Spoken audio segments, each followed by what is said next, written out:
I used to think I understood what love was. It was something I'd searched for in all the wrong places. In Brian's eyes, in strangers' hands, in late-night whispers that always turned cold by morning. But it wasn't until I brought Stephen home from the shelter, small and wide-eyed, clinging to a frayed teddy bear, that I understood what love actually meant. Stephen was 4 when I adopted him. I was 30, newly divorced, and freshly wounded by betrayal. Brian had left me for a girl 10 years younger, after years of telling me that my job made me unfit to be a mother. That I could take my stilettos and my stage name and vanish from the respectable world he so desperately wanted to belong to. So I did. I quit the club, packed what was left of my pride, and stepped into the courthouse with my application to adopt. I didn't care how many people looked at me sideways, or what the social workers whispered behind closed doors. I had no uterus, no money, and no partner, but I had a home. And I had love. That was more than enough. Raising Stephen wasn't easy, but it saved me.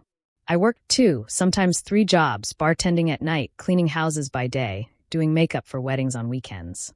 I missed birthdays, bedtime stories, school plays. But I made sure he never missed a meal or felt a minute unloved. My lipstick was always smudged from a stolen kiss on his forehead as he slept. My heels worn out from running to catch buses that would take me to whatever gig I'd managed to find. I watched him grow up with the wide, aching joy of someone who knows what it's like to lose everything. He was a shy kid, but curious, always asking questions, always watching. We had a rhythm between us. I didn't tell him about my past. Not because I was ashamed, but because I didn't want that past to shape how he saw me. For all he knew, his mom was just another tired woman doing her best. Until last year. It was just before his 20th birthday when the unthinkable happened. It was a Friday night, and I was back on stage. I'd returned to the club out of necessity more than desire. Rent had gone up. My temp work had dried up. I told myself it was just temporary, just until we caught up on bills. I wore a silver wig, a jeweled mask, and a name that wasn't mine. No one knew who I was under the spotlight. I was a fantasy, nothing more. That night, the crowd was thick and loud, like always. But there was one face I hadn't expected to see. Eyes too familiar, brows knitted in intrigue. I kept dancing, hiding behind the rhythm and the disguise, but my heart thundered like it might crash through my ribs. He was sitting in the back, half in shadow, but I knew him. Stephen. My Stephen. I nearly slipped off the pole. I don't think he recognized me. Not fully. The lights played tricks. The music swallowed doubt. But I saw the way he looked at me, drawn, mesmerized, leaning forward with a kind of reverence I'd never imagined. My own son, watching me as if I were a stranger. He tried to book a private dance with me afterward. I refused. I fled into the dressing room and ripped the wig off my head like it was fire. My hands shook. I couldn't breathe. That night, when I got home, Stephen was already asleep. I stood in his doorway for what felt like hours, watching his chest rise and fall, trying to remember who I was supposed to be. A mother. A protector. Not a masked fantasy behind club lights. I didn't sleep at all. The next day, I told myself it had been a fluke. Maybe he hadn't really seen me. Maybe the lights had hidden more than they revealed. But I knew better. On Saturday, he went back. He didn't know I saw him, tucked into the back row again, had pulled low. I danced that night, but it wasn't the same. Every time I spun, I looked for him. Every sway of my hips was heavier than the last. And when he approached the stage again, closer, more certain, I panicked and ran. On Sunday morning, I found him in the kitchen making coffee. He looked tired. He didn't meet my eyes. "You didn't go out last night," he said casually, stirring his cup. "I worked late," I lied. He nodded, then paused. "Do you believe people have double lives? Like entire sides of themselves they keep hidden?" I stared at him, my throat dry. "I think sometimes we hide parts of ourselves to survive." He looked at me then, long and quiet. "I saw someone at that club," he said.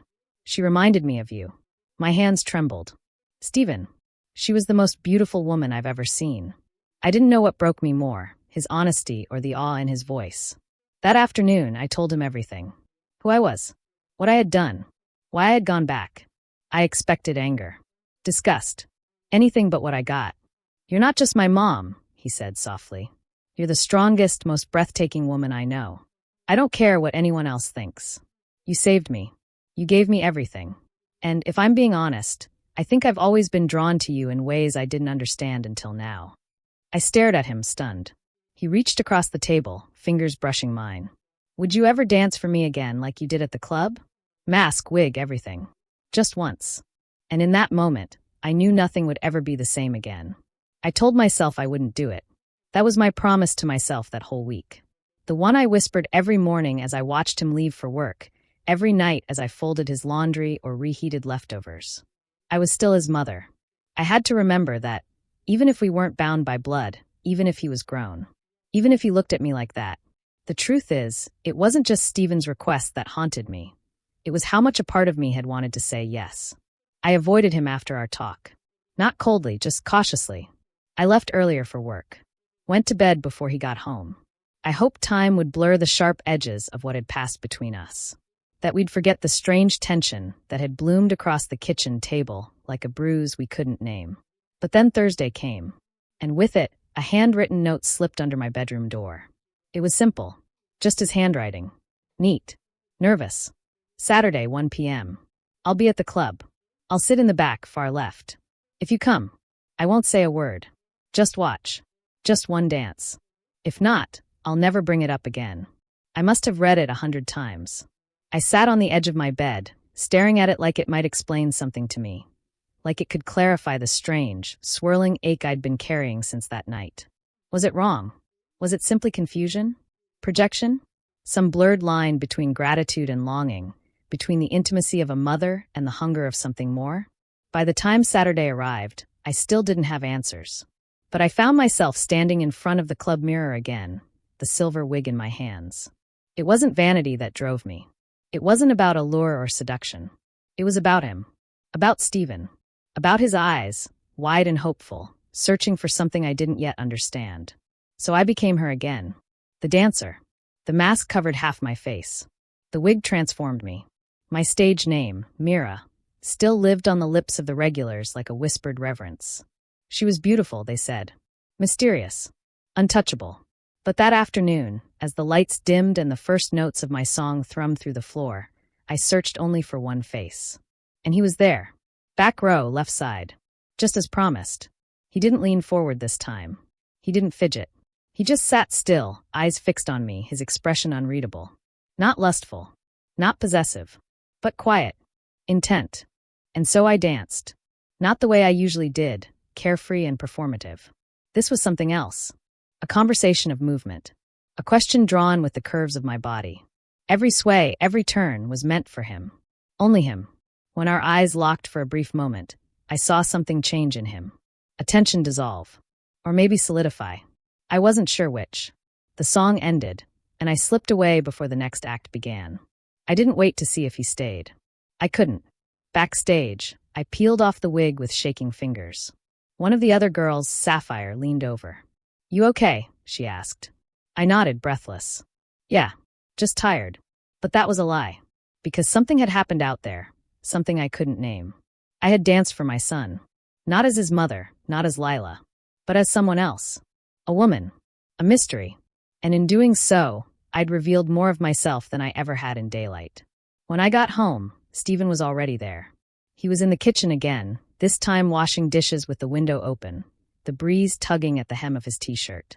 He looked over his shoulder when I stepped inside, but didn't speak. Neither did I. I just stood in the doorway, watching him in the soft gold light. "I didn't expect you to come," he said quietly. "I didn't expect to feel the way I did," I replied. He turned off the faucet, dried his hands, walked over slowly. "I meant what I said last week," he said. "About you. About how I see you. That scares me," I whispered. "I know." Silence fell between us. The hum of the refrigerator, the birds outside, the ticking of the clock on the wall, all louder than my breath. Then he stepped close. Not too close. Just enough. "I'm not asking you to be someone you're not," he said. "I just want you to know that I see everything you've done for me. Everything you've sacrificed. And I don't just admire you for it. He stopped, searching for the right word. "I feel something I can't ignore." I exhaled. "Stephen, this isn't." "I know," he said again. "But can we just be honest with each other for a while? No pretending. No roles. Just you and me." I nodded slowly. That night, we sat on the couch together. No TV. No distractions. Just shared space. A closeness that didn't need to be defined. And for the first time in a very long time, I didn't feel like I was performing. After that Saturday, nothing and everything changed. Stephen and I didn't talk about the dance again, not directly. But it lived between us. In the way he lingered longer in the kitchen before work. In the way he'd look up from a book with that soft, searching gaze and catch me watching him back. We tiptoed through each other's silences, finding meaning in things unspoken. And yet, I felt a quiet guilt pulsing under my skin. Not for what happened, but for how much I didn't want to undo it. Some nights, I'd lie awake in bed, staring at the ceiling, hearing the echo of his words. I just want you to know that I see everything you've done for me. He had said it with such clarity, such gratitude, that it almost undid me. Because how could I explain that there were parts of me, old buried parts, that came alive only under the mask? I started dancing differently after that day. Not for the money, not for the tips, but for the freedom. I wore the same mask, the same wig. But the woman underneath moved with a secret joy, as if each motion was a message that only one person in the room could read. And he always came. Every Saturday, 1 p.m., like clockwork. He never approached, never spoke, just watched from his place in the shadows, silent and reverent. And I danced. I danced like I knew he was there. I remember one Saturday in particular. The song was slow, something haunting, with a rhythm that wrapped around my ribs and pulled every emotion I'd hidden to the surface. As I moved, I let go of everything else. My worries, my doubts, my need to be anything other than what I was in that moment. A woman in control of her body, her story, her stage. I caught Stephen's gaze near the end. He wasn't smiling. He just watched like he was memorizing every breath I took. When I slipped behind the curtain, my knees nearly gave out. Back home that evening, he was sitting on the floor in the living room, surrounded by photo albums. Ones I hadn't looked through in years. "Hey," I said gently, startled. He looked up, holding one open in his lap. A picture of us at the zoo. He couldn't have been more than 6. I had my arms around him, a cone of cotton candy in one hand. His smile was missing a front tooth. Mine looked tired but joyful. "I don't remember this," he murmured. "You threw the cotton candy at a peacock," I replied, smiling softly. "You were terrified it would attack you." He laughed at that, but it faded quickly. "You've given me a good life, Lila." I sat beside him. "I tried." "No," he said. "You did. Even when I didn't understand it. Even when I thought you were just tired or strict or sad. You were giving me everything you had." I didn't know what to say to that. He closed the album and set it aside. "Can I ask you something?" "Of course." "That dance, the one last week, was it really just a performance?" I hesitated. My mouth opened, then closed. I wanted to say yes. That it was all part of the act. That it hadn't meant anything. But I couldn't lie to him. "No," I said. "It wasn't just a performance." Stephen didn't look surprised. Just calm. Grounded. "I could feel it," he said. "And not just the way you move. I mean, you looked free. More than I've ever seen you." I looked down at my hands. "It's easier under the mask." "Then keep the mask," he said. "If that's what it takes to be yourself." I looked up, blinking. "What are you saying?" "I'm saying," he trailed off, then moved closer. His voice lowered. "Would you ever do it again?" "Not at the club. Just here.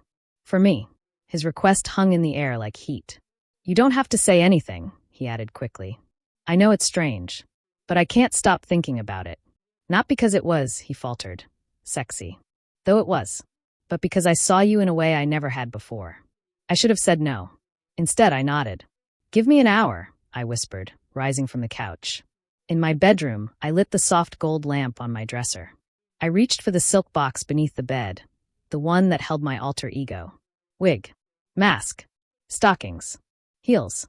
When I saw myself in the mirror, I nearly didn't recognize the woman staring back. Her eyes were heavier, her body softer. But there was power there too, and something electric just beneath the surface. I walked barefoot into the living room. He was sitting on the couch, waiting. The album closed. The lights dimmed. When he saw me, he stood slowly. I didn't speak. I pressed play on a soft instrumental track. Something sensual but slow, like water running down warm skin. And then I moved. Not like I did at the club. Not like I had that first Saturday. But like this was ours. A language spoken only between two souls caught in the hush between roles. I danced like time had stopped. Like there was no label, no bloodline, no past. Just this moment. His eyes followed every step. He never reached for me. Never interrupted. He just sat, his hands clenched in his lap, breath shallow. When the music ended, I stood in the stillness. I slowly reached for the mask and pulled it off. He stared at me, like he was seeing me all over again. Neither of us said a word. But the air between us said everything. After that night, the line between us was softer. We didn't touch. We didn't speak of the dance again. But something wordless pulsed between us like a second heartbeat, familiar, close, cautious. We floated inside the same rhythm, careful not to move too fast or say too much. And yet, everything we did was shaped by it. Our conversations, our silences, the way his hand would linger on the doorknob before leaving for the day, as if he didn't quite want to go. I was terrified. Not because I didn't trust him, but because I did. Because I knew what he saw when he looked at me now. Not a mother, not a protector, not the woman who patched up his scraped knees and packed his lunchboxes. He saw a woman. Full. Complicated. Desiring and desired. I kept waiting for the guilt to come. But it didn't. What came instead was fear. Not of what had already happened, but of what it might prevent. I couldn't stop imagining a future where Stephen never brought a girl home, never fell in love with someone his own age, never had a family of his own because he couldn't quite let go of the bond we'd twisted into something new. One evening, I found him in the backyard, sprawled in the hammock under the low pink wash of sunset. His hands were behind his head, his expression peaceful. I stood at the doorway for a while, watching him. He turned toward me with a small smile. "You're doing that thing again." "What thing?" "Looking at me like you're carrying something too heavy, but won't let anyone help lift it." I walked down the steps, sat beside the hammock, brushing dust off my skirt.